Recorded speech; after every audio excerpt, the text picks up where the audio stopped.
Bonsoir, il est 18h sur l'ensemble du réseau synchronisé de Sen Radio. Bienvenue à vous dans ce journal. Aïssatou Gueiba. À la une ce soir à Ranérou, dans le sud de Matam, un jeune meurt en tombant dans un véhicule de transport en commun dénommé Wapuyar. Un autre passager également blessé. Un incident survenu alors que ces passagers participaient à l'accueil du chef de l'État dans le cadre de sa tournée économique dans le nord du pays.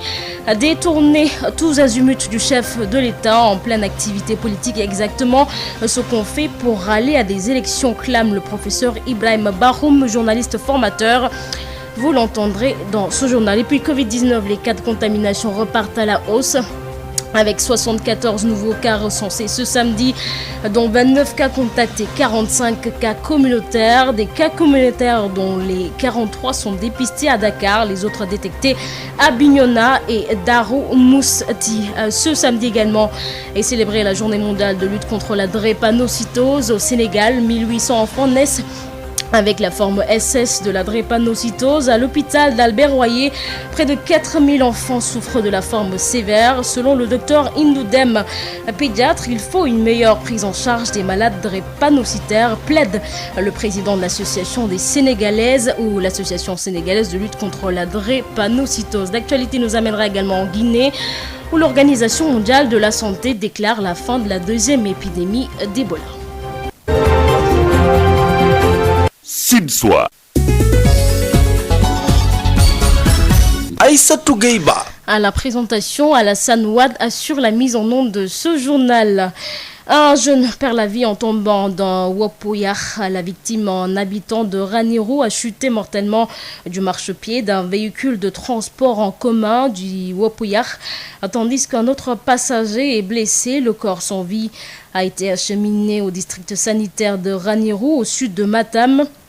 Selon des témoins, le véhicule était surchargé de passagers au moment de l'accident. Ces derniers participaient à l'accueil du chef de l'État, Macky Sall, qui doit boucler ce samedi par Ranérou la tournée économique d'une semaine qu'il effectue dans le nord du pays, nous dit nos confrères de l'APS. Une tournée économique, justement, des tournées tous azimuts à la suite du président de la République démontre qu'on est en plein pied dans la campagne électorale. Ces leaders sur le terrain marquent leur position pour convaincre les populations, même si les démarches et appellations divergent.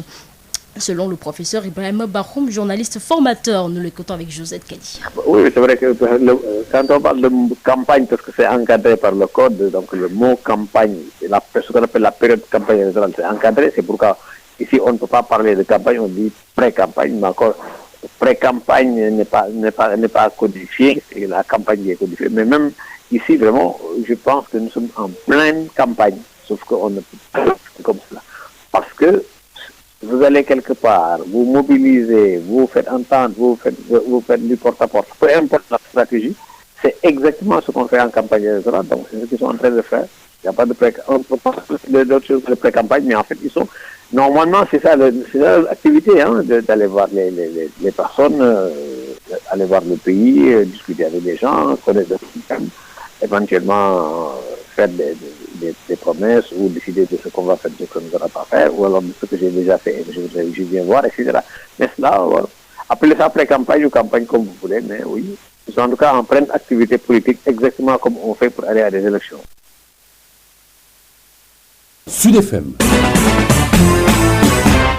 Parlons de la situation épidémiologique avec des cas de contamination qui repartent à la hausse, avec 74 nouveaux cas déclarés positifs sur 1806 tests réalisés, soit un taux de positivité de 4,10%. 29 cas contacts sont suivis par les services de santé. Les 45 autres sont issus de la transmission communautaire. Les 43 sont identifiés à Dakar, à Bignona et Darou Mousty. Aucun décès n'a été enregistré hier vendredi. 6 patients déclarés guéris, 357 toujours sous traitement. Le nombre de personnes vaccinées à la date du 18 juin est de 486 606 personnes vaccinées au total. Ce samedi est célébrée également la journée mondiale de lutte contre la drépanocytose, une maladie chronique héréditaire dont le gène malade est porté par 10% de la population sénégalaise. À l'hôpital d'enfants Albert Royer, près de 4000 enfants souffrent de la forme sévère de la maladie qui sont même pris en charge à l'unité de soins ambulatoires pour enfants et adolescents drépanocytaires. La meilleure prévention de la drépanocytose reste le dépistage néonatal qui est en phase pilote au centre de recherche et de prise en charge ambulatoire de la drépanocytose à l'UGB de Saint-Louis. Avec les progrès notés dans le diagnostic et la prise en charge, les drépanocytaires ont une espérance de vie presque similaire à celle des personnes qui ne souffrent pas de la maladie. Les précisions avec le docteur Indoudem, pédiatre à l'unité de soins ambulatoires pour enfants et adolescents drépanocytaires d'Albert Royer avec Marie-Rosalie. Quand vous prenez 10 personnes au niveau du Sénégal, il y a une au moins qui porte le gène malade. Par contre, au niveau de l'unité de soins ambulatoires pour enfants et adolescents drépanocytaires, où est pris en charge la majorité de ces patients, c'est-à-dire les enfants, nous avons depuis l'année 2017 des statistiques et actuellement nous sommes à plus de 3000 enfants qui sont suivis pour cette forme majeure de la drépanocytose. On les appelle les formes majeures et c'est la forme SS qui est la plus prévalente chez nos patients. La prise en charge de la drépanocytose est multidisciplinaire. Tout simplement parce que c'est une maladie qui touche pratiquement tous les organes. C'est une maladie du sang et le sang circule partout. Donc quand ils sont petits, ils ont mal. Mais en grandissant, ils peuvent avoir des atteintes des autres organes. Le rein peut être atteint, les yeux peuvent être atteints, les articulations, etc. Donc il y a beaucoup de spécialistes qui interviennent dans la prise en charge. Le dépistage néonatal a commencé sous forme de réalisation dans un site pilote au niveau du CERPAD, qui est le centre de recherche et de prise en charge ambulatoire de la drépanocytose au niveau de l'université Gaston Berger de Saint-Louis avec le professeur Diagne. Et vraiment, c'est la meilleure stratégie de prévention et de prise en charge précoce de la maladie. Parce que c'est une maladie génétique, la personne naît avec sa maladie. Donc le mieux, c'est vraiment de la dépister à la naissance pour pouvoir suivre ces enfants-là très tôt pour éviter qu'ils fassent vraiment les complications de la maladie. L'espérance de vie est presque similaire à l'espérance de vie des personnes qui ne sont pas drépanocytées parce qu'il y a eu beaucoup d'avancées sur le plan scientifique. Dans le domaine de la recherche, vraiment les choses avancent. Ce qui fait que c'est une maladie qui est devenue une maladie chronique comme le diabète, comme l'asthme. Il suffit d'avoir une bonne hygiène de vie, faire ce qui est conseillé, éviter ce qui est interdit et avoir une bonne qualité de vie. Et il faut une meilleure prise en charge des malades drépanocytaires au Sénégal. La drépanocytose coûte cher aux familles et la question de la gratuité chez les enfants drépanocytaires de moins de 5 ans mérite d'être posée. Maguette Ndiaye est le président de l'association sénégalaise de lutte contre la drépanocytose. Elle réagit au micro de Marie-Rosalie Ndiaye. Moi, c'est Maguette Ndiaye. Je suis le président de l'association sénégalaise de lutte contre la drépanocytose, mais drépanocytose de forme sévère, drépanocytaire SS. Alors donc aujourd'hui c'est d'abord un moment, le moment de remercier la presse qui a pu répondre à l'invitation. Nous avons jugé faire une mise à niveau par rapport à la situation. Et c'est grâce à nos spécialistes que sont le professeur Ibrahima Diagne, le professeur Moussa Seck et le docteur Indou, pour que quand même les gens se préparent à la journée mondiale qui aura lieu demain, ici même à Albert Royer. Quel est votre plaidoyer? Alors le plaidoyer, c'est toujours le même parce que quelles que soient les circonstances, quelle que soit la journée mondiale, quelle que soit l'année, moi je constate en tant que président de l'association et malade aussi, je sais qu'il nous faut une prise en charge. Quoi qu'on puisse faire, il faut que le patient, le malade drépanocytaire, en entrant dans une structure hospitalière, puisse sentir réellement une politique correcte, capable de l'aider dans sa vie, dans son quotidien. Moi, je ne peux pas concevoir que moi j'ai été ici à la pédiatrie il y a plus de 40 ans, le même ticket, les enfants qui naissent aujourd'hui le payent. Donc il faut qu'il y ait une amélioration à telle enseigne que les parents puissent vraiment supporter la drépanocytose. Elle coûte cher. Et on a beaucoup de familles de plus en plus où vous trouverez plus de 3 drépanocytaires. Et ça, une famille seule ne peut pas supporter. Donc, le plaidoyer de demain, c'est pourquoi le thème l'engagement communautaire est extrêmement important. Parce que durant la période de Covid, on a beaucoup travaillé avec les Badianougor, les relais communautaires. C'est des acteurs sur lesquels nous comptons pour vraiment mieux sensibiliser, mieux impliquer les autorités pour qu'ils essaient d'actionner les leviers qu'il faut afin que la drépanocytose soit prise en charge réellement. Et je dis concrètement même pour que vraiment qu'on essaie un peu de s'arrêter et de voir qu'est-ce qu'il faut réellement pour que les gens soient bien avec la Tripoli. Sud International. De nouveaux combattants au combat entre les forces gouvernementales yéménites et des rebelles houthis pour la ville stratégique de Maïb ou Marib dans le nord du pays ont fait 47 morts, dont 16 combattants loyalistes, ont indiqué samedi à l'AFP des sources militaires. Selon elles, 16 combattants pro-gouvernementaux ont été tués, dont 6 officiers samedi. Les Houthis ne rapportent de leur côté que très rarement les victimes des combats dans leur rang. Direction la Guinée où l'OMS, l'Organisation mondiale de la santé, a officiellement annoncé ce samedi la fin de la deuxième épidémie d'Ebola en Guinée, quelques mois après la réapparition de cette maladie vaincue en quelques mois grâce à l'épidémie ou l'expérience acquise en 2013 et 2016. Restons toujours en Guinée. Après la ministre de l'Enseignement public ou technique, c'est une autre affaire de détournement de près de 9 millions de dollars qui pèse sur le ministre guinéen de l'Éducation nationale. Le montant était destiné à l'achat de tables-bancs pour les écoles publiques du pays. Le procureur de la République ouvre une enquête pour faire la lumière dans ce scandale de détournement de fonds. La correspondance de Amadou Ribari. C'est une autre affaire de présumé détournement de deniers publics qui intervient après celle portée contre la ministre de l'Enseignement technique et de la formation professionnelle, accusée il y a quelques mois de détourner 10 millions de dollars destinés à l'achat d'équipements appartenant au centre de formation professionnelle du pays. Alors que ce dossier traîne toujours en justice, c'est le ministre de l'Éducation nationale et de l'alphabétisation qui est accusé aussi de détourner 86 milliards de francs guinéens, soit près de 9 millions de dollars. Selon des cadres du département qui ont porté cette affaire au grand public, le montant donné par le chef de l'État devait servir à doter toutes les écoles publiques du pays de tables-bancs pour soulager les parents d'élèves. Face au silence de celui qui est pointé du doigt, le syndicat national de l'éducation se saisit du dossier et demande au ministre de s'expliquer. 85 de nos milliards, ce n'est pas une petite somme. Il va falloir que le ministre en fasse une large communication. Au ministère de l'Éducation nationale, nous avons interrogé le porte-parole du département sur cette affaire de détournement de fonds qui polarise toutes les attentions.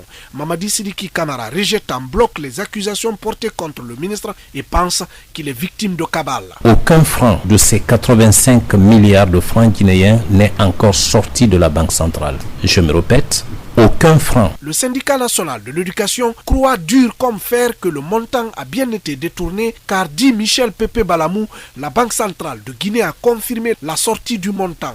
Dans une sortie ce samedi, le procureur de la République annonce l'ouverture d'une enquête pour faire toute la lumière sur cet autre scandale de détournement de fonds, même si des acteurs de la société civile dénoncent l'inertie de la justice à punir les prédateurs de l'économie dans un pays où le détournement de fonds publics est devenu un sport favori. Amadou Ribari, depuis Conakry, pour Sud FM.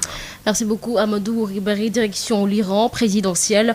Ebrahim Raisi, l'actuel chef de l'autorité judiciaire, a remporté l'élection présidentielle du 18 juin en Iran avec 61,95% des voix. Le taux de participation s'est établi à 48,8%, soit la plus faible mobilisation enregistrée pour un scrutin depuis l'instauration de la République islamique de 1979. Ce religieux traditionnaliste de 60 ans est un proche du guide suprême dont il a acquis la confiance au fil des ans. En se retrouvant à des postes clés au pouvoir, il succédera au modéré Hassan Rouhani qui quitte la présidence après 2 mandats au terme d'un scrutin marqué par une abstention massive. Sud FM, l'invité du jour. Et notre invité, il s'agit du professeur Ibrahima Bahoum, journaliste formateur qui revient sur les tournées tous azimuts du chef de l'État Macky Sall avec Josette Kali. Bonjour Ibrahima Bahoum. Bonjour. Vous êtes journaliste formateur. À la suite de la tournée économique du président Sall, d'autres leaders ont également initié des tournées telles que Bougane Gueye Dany et celle à venir de Ousmane Sonko. Quelle lecture vous en faites? Ils sont tous dans leur rôle, c'est le masque qui diffère. Le premier, le principal, a parlé de tournée économique, très fortement marquée politique. Les autres décident carrément de faire des tournées politiques, point. Donc chacun est dans son rôle. C'est la couverture qui diffère, comme j'ai dit. Maintenant, pourquoi est-ce que les gens iraient immédiatement après? Parce qu'ils se sont dit que le président est peut-être en train, en tant que président de l'APR, président de Benno Bokk Yakaar, il est en train de poser des actes qui, d'une manière ou d'une autre, pourraient avoir un impact sur les prochaines locales. Parce qu'actuellement, en termes d'élection, c'est ça qui est en vue. Alors chacun se dit, pourquoi laisser le terrain au seul président? Il a été quelque part, il y a laissé ce qu'il a laissé. Nous allons, on appelle ça, comment ça s'appelle encore, type de tank ou des choses comme ça. Bon, je sais pas, le thème Nemekou dit simplement aller se rappeler, c'est ça que ça veut dire Nemekou, ou alors identifier. C'est les deux. L'autre dit, type de tank, partout où tu es passé, moi je viens également, je fais la même chose. Donc, autrement dit, je ne te laisse pas le terrain, bon, à vous seul. Alors, ce qui se passe ici, c'est que le président, comme je dis, président sur tout le plateau. Il est président sur le plateau de la République, donc chef de l'État. Il est également président sur le plateau politicien, c'est-à-dire APR ou Beno. Et la couverture avait été là, donc il prend ceci pour réussir autre chose. Eux, ils ne peuvent prendre qu'un volet, c'est le volet purement politique. Et ça, je dis eux, je veux dire que les deux opposants dont vous avez parlé. Donc, je les comprends parfaitement, ils se disent, nous ne pouvons pas laisser le terrain à un seul adversaire. Nous allons faire des élections extrêmement importantes, les locales, qui ont un enjeu très fort politiquement cette fois-ci. Donc voilà, pour la raison que voilà, je comprends parfaitement effectivement qu'ils disent, bon, très bien, nous allons aller faire le terrain. Qu'est-ce qu'ils vont proposer, qu'est-ce qu'ils vont apporter de différent de ce que le président a dit, ça c'est autre chose. Peut-on alors parler d'une pré-campagne en perspective des locales? Oui, c'est vrai que quand on parle de campagne, parce que c'est encadré par le code, donc le mot campagne, ce qu'on appelle la période de campagne électorale, c'est encadré, c'est pourquoi ici on ne peut pas parler de campagne, on dit pré-campagne, mais encore pré-campagne n'est pas codifiée, c'est la campagne qui est codifiée, mais même ici, vraiment, je pense que nous sommes en pleine campagne, sauf qu'on ne peut pas faire comme cela. Parce que vous allez quelque part, vous mobilisez, vous faites entendre, vous faites du porte-à-porte, peu importe la stratégie, c'est exactement ce qu'on fait en campagne électorale, donc c'est ce qu'ils sont en train de faire. Il n'y a pas de on ne peut pas faire d'autres choses que de pré-campagne, mais en fait, ils sont... Normalement, c'est ça l'activité, hein, d'aller voir les personnes, aller voir le pays, discuter avec les gens, connaître le système, éventuellement faire des promesses ou décider de ce qu'on va faire, de ce qu'on ne va pas faire, ou alors de ce que j'ai déjà fait et que je viens voir, etc. Mais cela, appelez ça pré-campagne ou campagne comme vous voulez, mais oui. Ils sont en tout cas en pleine activité politique, exactement comme on fait pour aller à des élections. Justement, à 6 mois de ces locales, c'est totalement le flou concernant le maintien ou pas du système de parrainage. Quelle analyse et quelles sont vos recommandations? Bon, vous avez bien dit qu'il y a du flou là-dedans. Bon, le parrainage, dans la forme la plus critiquée, celle qu'on a eue durant la dernière présidentielle. Avant, il y avait peut-être pour la société civile, évidemment, le besoin de donner des signatures. Cette fois-ci, pour la présidentielle, on l'a élargi à tous les partis. On a vu ce que cela a donné comme contestation, comme accusation de volonté du pouvoir de limiter le nombre de candidats pour ne pas prendre des risques d'aller à un deuxième tour à la présidentielle, etc. Tout cela est connu, c'est passé derrière nous. Maintenant, est-ce qu'on doit maintenir cela ou pas? Ça dépend des acteurs. Certains vous diront que le parrainage peut être, la question du parrainage tel qu'on l'avait posé ne passe pas, mais il faut bien que nous arrivions à un système tel que il soit également possible que, bon, n'importe quel chef de quartier ne puisse pas décider aujourd'hui que, bon, il va se présenter, etc. Je ne sais pas trop, c'est en discussion cette affaire-là. Voyez-vous, que les gens concourent à participer au concours pour la gouvernance de la cité, donc c'est la compétition. Chacun doit pouvoir le faire une fois que vous avez un parti politique.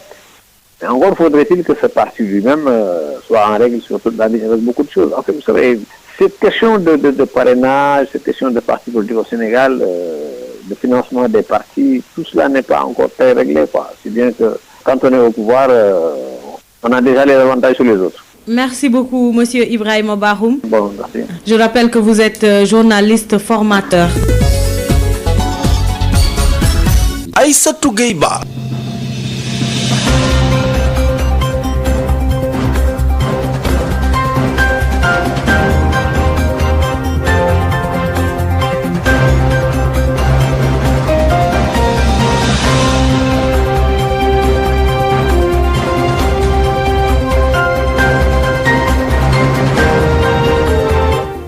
Voilà, c'est la fin de ce journal, mais avant de nous quitter, le rappel des titres.